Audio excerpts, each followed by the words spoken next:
大家好，歡迎收看本集嘅玩具介紹。今日我嘅介紹呢係嚟自 Good Smile Company 嘅 Figma 最新系列啊，Figma 小圖啊，呢一個呢係你呢絕對唔會想錯過嘅收藏品啊！小圖呢係嚟自熱門動畫膽大黨嘅主要角色，佢嘅全名係綾瀨桃。係一個擁有超能力嘅少女，故事非常之精彩刺激。呢個 Figma 人偶完美地捕捉咗佢嘅特色同魅力啊，令到你咧可以咧足以帶翻屋企啊！小圖咧就大約高140mm啊，咁啊附有專用嘅支架，佢嘅毛衣咧同埋裙咧都係布製嘅，觸感柔軟，非常逼真啊，就好似小圖真係企咗喺你面前一樣啊！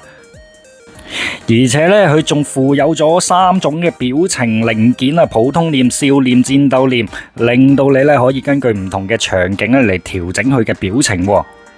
配件方面包括咧學校書包啦、超能力特效件啦、智慧型手機等等嘅，等你咧可以還原咧動畫中嘅各種精彩場面啊！呢款 Figma 小圖咧預計咧2025年嘅11月出售啊，咁預購期咧係2025年4月4日至到5月14日啊，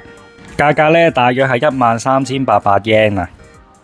如果中意呢條片嘅，記得 like、share 同埋訂閱我嘅頻道啦，下次見，拜拜。